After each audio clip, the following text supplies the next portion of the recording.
औरतों पर बड़े हुकूक हैं, इसलिए औरतों को ये चाहिए कि वह अपने शोहरों के हुकूक के अंदर कोताही न करें।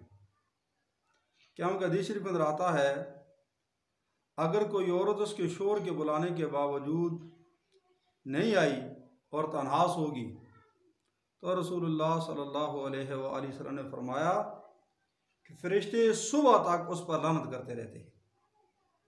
इस हदीस में कितनी बड़ी वहीद है कि अगर वो खामन की बात नहीं मानती वो औरत, तो सुबह तक अल्लाह के फरिश्ते उस पर लानत भेजते हैं। इसी तरह हज़रत जाबिर रज़ी अल्लाह तआला अन्हु से रवायत है कि 3 आदमियों की नमाज अल्लाह तबारक व तआला कबूल नहीं करते, ना उनकी कोई नेकी कबूल होती है। फरमाया कि आसमानों पर उनकी नेकी नहीं उठाई जाती, एक भागा हुआ गुलाम, जब तक कि वह अपने मालिक के पास वापस ना आ जाए। और दूसरा वो औरत कि जिसको उसका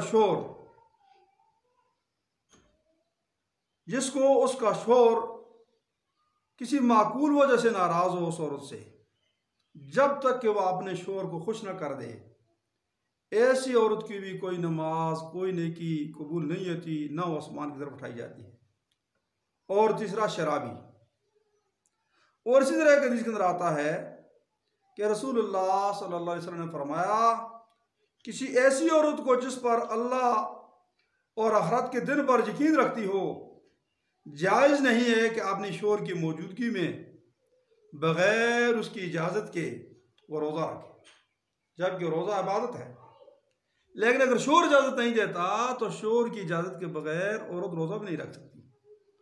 और इसी तरह रसूलुल्लाह सल्लल्लाहु अलैहि वसल्लम ने फरमाया कि अगर कोई औरत अपने खामन की इजाज़त के बगैर घर से बाहर निकल जाए, जब तक वो वापस नहीं आती तो उस पर अल्लाह तबारक व तआला की लानत बरसती है। और आयशा सिद्दीक़ा रज़ी अल्लाह तआला ने कहा कि औरतों, अगर तुम्हें मालूम हो जाए कि खामन का क्या हक है, फरमाया कि तुम अपने गालों से उनके पाँव के गर्द को तुम साफ करो, ये इतना बड़ा हक है।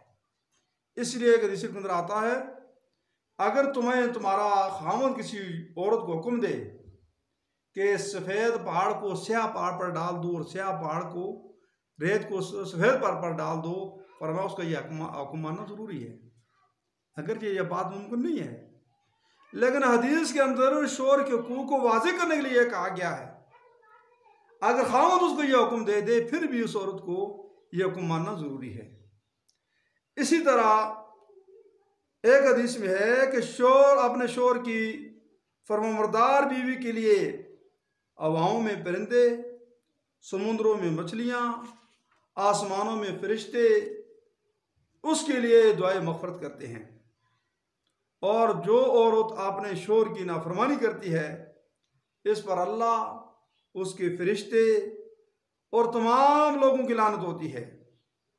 और जिस किसी औरत ने तकलीफ पहुंचाकर अपने शोहर के चेहरे को गज़बनाक किया, तुर्श व तुंद बनाया, वो अल्लाह के गज़ब में रहती है जब तक कि वो उसको खुश न कर दे या राज़ी न कर दे। तो अली रज़ी अल्लाह ताला फरमाते हैं, एक मरतबा में और हज़रत फ़ातिमा ज़हरा रज़ी अल्लाह ताला अन्हा रसूलुल्लाह सल्लल्लाहु अलैहि वसल्लम के पास चले गए। फरमाया कि रसूलुल्लाह सल्लल्लाहु अलैहि वसल्लम बिलक बिलक कर रो रहे थे। तो हमने सबब पूछा कि या रसूलुल्लाह सल्लल्लाहु अलैहि वसल्लम आप क्यों रो रहे हैं? फरमाया, अली, मैंने शब मेराज में देखा था कि एक औरत दोज़ख में अपने बालों से लटकी हुई है और उसका दिमाग खोल रहा है, और एक को मैंने देखा कि वह अपनी ज़ुबान से लटकी हुई है और उसके हलक के अंदर दोस्तियों का लहू डाला जा रहा है। एक औरत को देखा, उसके पैर उसके पेस्तानों से और हाथ उसकी पेशानी से कसे हुए हैं। और एक औरत को देखा कि वह अपने पेस्तानों के साथ लटक रही है, लटकाई गई है। एक औरत को देखा कि उसका सर खंजीर का सा हो गया है और बदन गधे का सा हो गया है। इस पर 1 लाख तरह का अजाब हो रहा है। एक औरत को देखा कि कुत्ते की शक्ल में है और आग इसके मुंह से दाखिल होकर इसके बखाना के मकाम से निकल रही है। फरिश्ते आग की सलाख इसके सर पर मार रहे हैं। और फातिमा ज़हरा रज़ी अल्लाह ताला उठी, उन्होंने फरमाया, या रसूलल्लाह सल्लल्लाहु अलैहि वसल्लम, इन औरतों के क्या अमाल थे जिन अमाल की वजह से उनको ये अजाब हो रहे थे? आपने फरमाया, बेटी, पहली औरत आपने बाल मर्दों से नहीं छुपाती थी, इसलिए गैर महरम मर्द से, ए मेरी बहन और बेटियों, आपने बालों को छुपाओ और हिफाजत करो, वरना वहां पर वही अजाब दिया जाएगा जो अल्लाह के नबी ने देखा था। दूसरी औरत का गुनाह यह था, वो बदज़बानी और बदकलामी के जरिए से अपने शोर को सताती रहती थी। अपनी ज़बानों को काबू के अंदर रखो और अपनी ज़बानों से अपने शोरों को तकलीफ और इज़ा न दो, बदकलामी न करो, सब्र से काम लो। और तीसरी औरत अपने शोर के बिस्तर की हिफाजत नहीं करती थी। वो उसी मर्द के लिए लाल थी जिसके निकाह के अंदर थी, लेकिन वो उस निकाह वाले मर्द से हटकर गैर मर्द को भी उसके बिस्तर पर लाती थी और उससे भी लुत्फ़ अंदोज होती थी। इसलिए उसका अजाब, तीसरी औरत का अजाब वो था। और चौथी औरत हेज और नफास वगैरह के बाद अपने बदन को पाक साफ नहीं रखती थी। तो जिस तरह बदन को हेज और नफास के बाद पाक साफ करना जरूरी है, इसी तरह जब मर्द और औरत का आपस में ताल्लुक होता है, सोबत होती है, उसके बाद गुस्ल जनाबत जो फर्ज है वो भी जरूरी है। अगर उसको भी औरत या मर्द नहीं बजा लाएंगे, उनको भी इसी तरह अजाब होता है जिस तरह की उस औरत को हो रहा था। और इसी तरह फरमा पांचवी औरत का अमल यह था कि वो चुगलखोरी किया करती थी और झूठ बोला करती थी। और छठी औरत का जुर्म यह था, वह आसान जताती थी और लोगों से हसद किया करती थी। ए बेटी, याद रख, आपने शोर की नाफरमानी का बदतरीन ठिकाना जहन्नम है। जो औरत भी किसी भी मामले के अंदर शोर की नाफरमानी करेगी, बस वो अपना ठिकाना जन्म के अंदर समझे।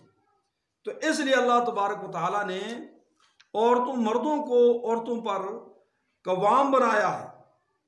और औरतों की सलाह के लिए कुरान ने यह भी कहा है कि वल्लाती तखाफून नशूज़हुन्ना फहिज़ूहुन्ना वाजुरूहुन्ना फिल मज़ाजी वज़रिबूहुन्ना फिन अत्वारिहिम फला तब्गू अलैहिन्ना सबीला।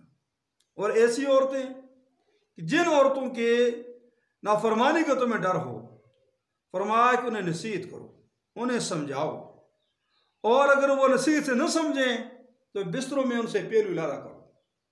अगर फिर भी वो बाज ना आए, फिर तुम उनको सजा दो, लेकिन हल्की सजा देनी है, ऐसी सजा नहीं देनी कि जिस तरह जानवर को देनी है।